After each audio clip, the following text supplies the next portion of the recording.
Hello বন্ধুরা, তোমরা সবাই কেমন আছো? আশা করছি সবাই ভালো আছো, আমিও ভালো আছি।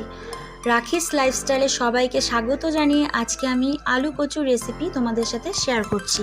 তো এই দেখো, আলু কচু সেদ্ধ বসিয়ে দিয়েছি।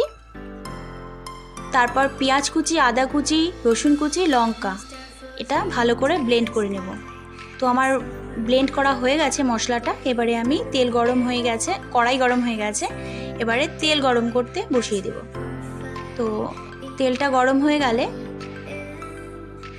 তারপর দিয়ে দেব জিরে ফোড়ন। ভালো করে জিরেটাকে একটু নাড়িয়ে নেব।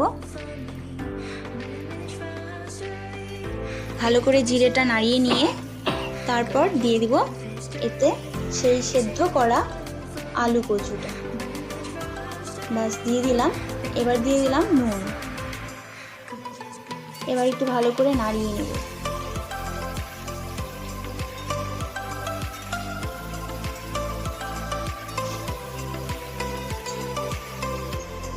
এবার দিয়ে দিলাম সেই মশলাটা, ব্লেন্ড করা সেই মশলাটা দিয়ে দিলাম। আদা, পেঁয়াজ, রসুন আর কাঁচা লঙ্কা, সামান্য একটু আমি কাশ্মীরি লঙ্কা গুঁড়ো কালারের জন্য অ্যাড করেছি।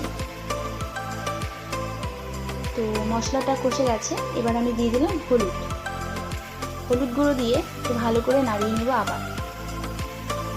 তারপর একটু সামান্য জল দিয়ে ঢাকা চাপা দিয়েছিলাম।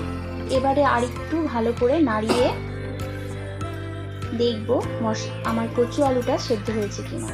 তো দেখো, ভালো করে নাড়িয়ে নিচ্ছি। এবার নাড়িয়ে নেওয়ার পরে দেখবো আমার কচু আলুটা সেদ্ধ হয়ে গেছে কিনা। এই দেখো, একদম সেদ্ধ হয়ে গেছে ভালোভাবে আমার আলু কচু। এবার নামিয়ে নিচ্ছি। অনেকে চাইলে ধনেপাতা দিতে পারো, তো আমি ধনেপাতা কুচি দিয়ে নিই। ব্যাস আমার